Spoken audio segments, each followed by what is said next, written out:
There is only one current world leader whose name calculates the 666. And there's a product that calculates the 666, an infamous product. And today we're going to show you both of them. And a dozen other world leaders whose names don't calculate the 666. This is very significant as Revelation 13:18 tells us that the name of the beast or Antichrist calculates to this ominous number. Today, we're going to examine a group that includes Donald Trump, Mohammed bin Salman, King Charles, Pope Francis, Jared Kushner, Elon Musk, Macron, Yuval Noah Harari, Klaus Schwab, Barack Obama, and a bunch of others to see whether their names equal 666. One of them does. The others don't. With so much speculation about who the Antichrist is, you would have thought that this would be common knowledge. Now, God knew there would be controversy about who the Antichrist is, so he gave us an incredible sign based on the names of the candidates. It is a test of sorts. Who is or who isn't the Antichrist? Yet, do you know what your favorite candidate for Antichrist adds up to? Today, you're going to find out. For this, we need to give a shout out to our advisors, Fisher Mann, Michael Tarrin, and Britt Ashley, who helped with the content and the calculations. But how do we know this? Revelation 13:17 through 18 reads, "No one can buy or sell unless he has the mark, that is, the name of the beast or the number of its name." This calls for wisdom. Let the one who has understanding calculate the number of the beast, for it is the number of a man, and his number is 666. So the beast's name has a number associated with it that can be calculated. The Greek word translated calculate is sephizo, meaning to count or to calculate or to reckon. So we are somehow to count up the number of a person's name. The only known way to do this is through an ancient system known as Gematria, where letters of the alphabet are assigned numerical values like A equals 1, B equals 2, etc.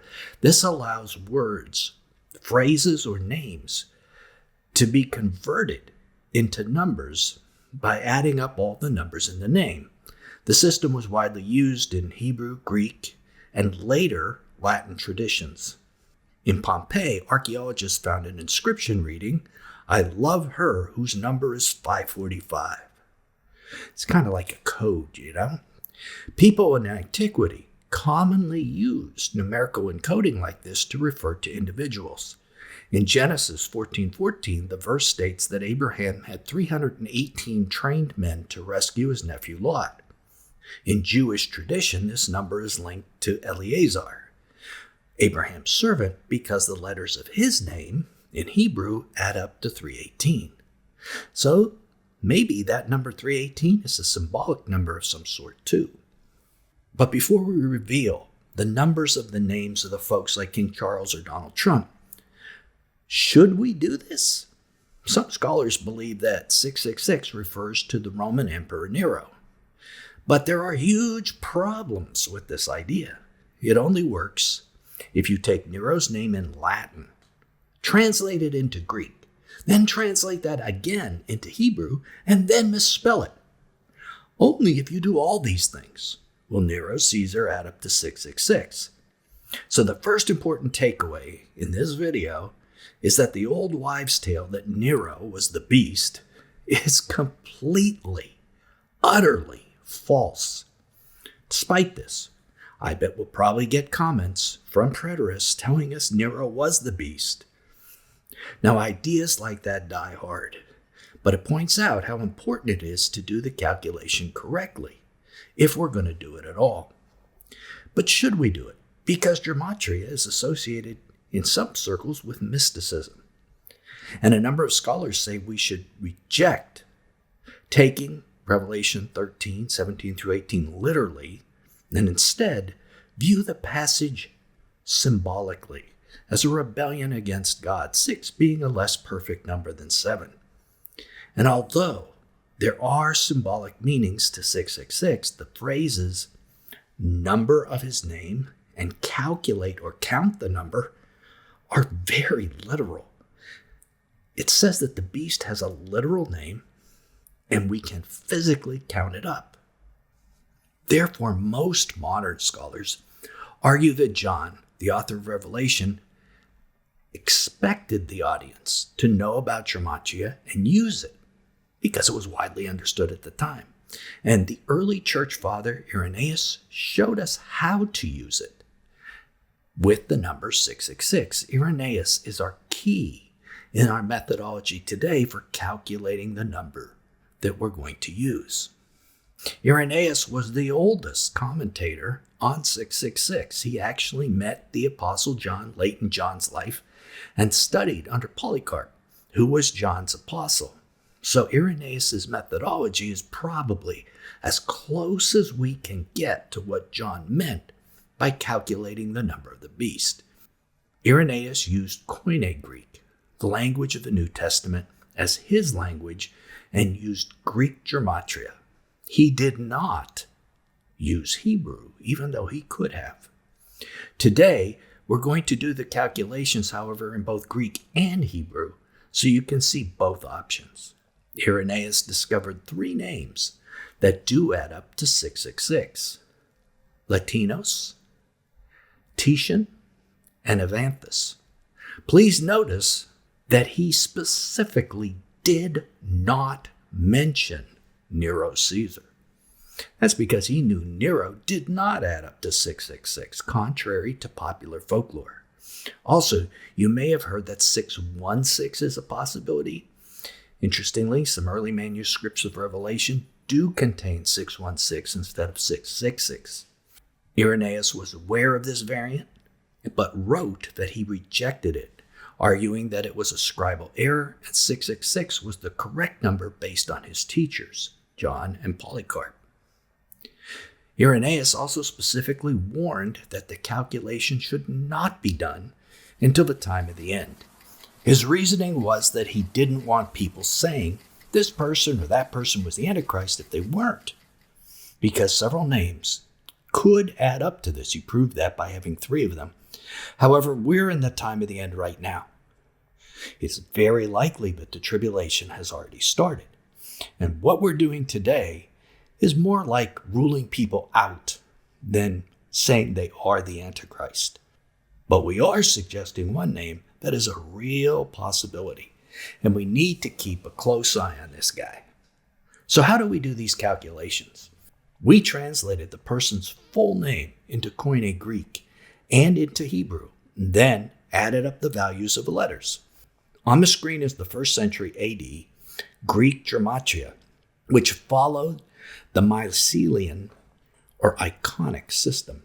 If you're planning on testing out the name of, maybe your pastor or your husband to see if they could be the beast, well, make sure you use the table, which is this one, the one Irenaeus used.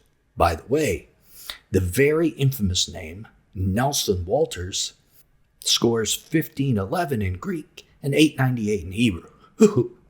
That's a relief to know that you're not the beast. Okay, let's look at the first name. Another very infamous name, one you're waiting for, I'm sure, Donald John Trump. And I bet a lot of you have been looking forward to seeing this calculation with Trump's personality and his connection to a possible 2-state solution, and now to his Gaza plan. He is a very popular candidate as a possible Antichrist. Here's his calculation, though. In Greek, the number of Trump's name is 680 or 1799, depending if you use his middle name. In Hebrew, 498. So according to these calculations, Trump is not the Antichrist. Now, in interpreting these names, we need to remember Irenaeus' 3 names that do work. All of them were first names.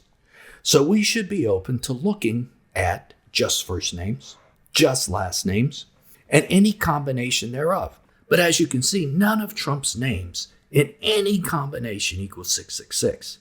Does that mean Trump isn't the Antichrist with 100% assurance? Well, no. anyone who sits in the temple of God and proclaims himself to be God is the Antichrist. That is the ultimate test for all these names. However, this 666 test strongly suggests it's not Trump. So personally, I don't plan to waste any time looking at Trump as the Antichrist until something really dramatic happens. But what about his compadre, Elon Musk? With all his connections to AI and Neuralink, he is also a very popular Antichrist candidate. Again, we missed the bullseye with Elon. Here's his scores. His Greek score is 2023 and his Hebrew score is 523. And no combination of names work either, just like Trump. It is highly unlikely he is the Antichrist. Now, here is a really weird twist, though. Neuralink, Musk's brainchild, pun intended, does add up to 666. What does this mean? Well, Neuralink can't be the Antichrist. It's not a man. So I'm not completely sure what it means, but it is very interesting. Well, what about the third possible member of the Trump team, his son-in-law, Jared Kushner, who is Jewish and was instrumental in the two-state plan that came out in Trump's first presidency? Also a very popular choice. Let's look at the number of his names. Well, none of Kushner's names add up to 666 either. Not in any combination. So again, it's likely Jared isn't the Antichrist. While we're on Americans, what about the former president, Barack Obama? He is a very, very popular choice, especially among people on this channel, and has been an Antichrist candidate for a long time. Here are the numbers of his names. Again, none of these numbers even comes close in any combination. He isn't it either, in my opinion. Now, I realize this is disappointing to a lot of you who thought they really had this figured out. Now, what about the king of vaccines, Bill Gates? Here are the numbers of his names. And again, it isn't even close. And what's interesting is if you search this online, you'll be told that William Gates is a match. But that obviously isn't so. By the way, another name that online searches tell you add up to 666 is Zelensky from Ukraine. And that isn't true either. So I wanted to share both Gates's and Zelensky's Gematria with you so you could see that, in fact, they aren't adding up to 666. What about some other Europeans? Let's start with Pope Francis, who is also one of the most popular candidates for Antichrist or false prophet. Let's look at the numbers of his name. We will start with the names he was given at birth, and then this title. I don't think titles should really be used because Revelation 13 specifically says his name, the number of his name. But in this case, we'll look at both. Here are the numbers of his real name. Again, as with the others, these scores aren't even close to 666. And here's the results of his title, Pope Francis. Again, not even close. Now, some will argue that the phrase Vicarius Filii Dei, Vicar of the Son of God, a phrase that has been suggested as a title for the Pope, but isn't an official title, that it adds up to 666 if calculated with a special Latin Gematria that uses Roman numerals. Now, if you've watched the video thus far, you can probably spot the weaknesses in this theory already. First, it's a title. Revelation 13 specifically requires a name, and it's a false title. It's not even an official title of the Pope. Second, it uses Latin Gematria, which didn't even exist at the time of Revelation when it was written. So we can eliminate this one also. Although I am sure those who don't watch this video up to this point will leave lots of comments about this. If you see them, you already know that they're mistaken. So most of the popular candidates are finished. But what about King Charles? Yeah, he gets a lot of press for being the Antichrist. Charles Philip Arthur George. Just like with the Pope, we'll look at both his title and his real names. Here are the numbers of his real names. And here are the numbers of his title name. Just like all the rest, his names don't add up, pun intended, in any and all combinations. Okay, how about another European? How about the king of transhumanism, Yuval Noah Harari? Here are the numbers of his name. Again, nothing works in combination. What about his boss, Klaus Schwab, the head of the World Economic Forum? Here are the numbers of his names, and again, they don't add up. What about Macron? None of the combinations work on this either.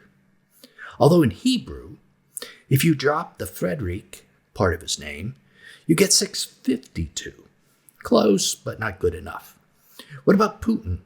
He is a favorite for the Gog of Magog title also, but as you can see in this table, Putin's name doesn't work. We did say one candidate, Antichrist, has a number of his name that does work, so let's keep looking. How about the new leader of Syria, Ahmed al-Sharaa? Here's the table of his numbers. Notice in Hebrew, he is only 9 points off. That is very close. So close, it makes me go, like maybe there is something about his name that we don't know. But as of right now, it's not a match. What about an Israeli? How about Netanyahu? What you may not know about Benjamin Netanyahu is that isn't his birth name. He wanted to sound more Israeli, so he changed it from Benjamin Milikowski to Netanyahu. So here is his birth name, and it isn't close. And here is his new Israeli name. Again, doesn't hit the bullseye. What about MBS, Mohammed bin Salman, the one who organized the effort to enforce the covenant with the many back on the Feast of Trumpets? That's a real candidate, isn't it? Well, here are the numbers of his name. Again, we come up empty. However, our advisor, Fisherman, made a suggestion. Back in the 1st century, Arabic names didn't have vowels, just like Hebrew names don't today. They also didn't use doubled letters like the doubled M in Muhammad. So we made these changes and ran it. Look at this, a 666 bullseye, using Greek Gematria just like Irenaeus recommended. Now this doesn't mean MBS is the Antichrist. 10 kings haven't even formed yet, but he is a candidate, stronger candidate in my mind than any of these others right now. But it isn't a slam dunk. If we had to run his name differently than we did the others, that is a weakness. But it was still 666. And this was a person who did something very significant, enforcing the covenant with the many. And it's not a thing like Neuralink, although I find that fascinating also. The takeaway from all this is we need to watch the world stage, because my best guess is that if it isn't MBS, it isn't anyone else that we currently have on this list in our radar. So maybe it's someone we've never even heard of yet. But we do have a pretty good idea what part of the world he comes from, where he arises. Click right here to discover what the Bible clearly says about the region where he comes from.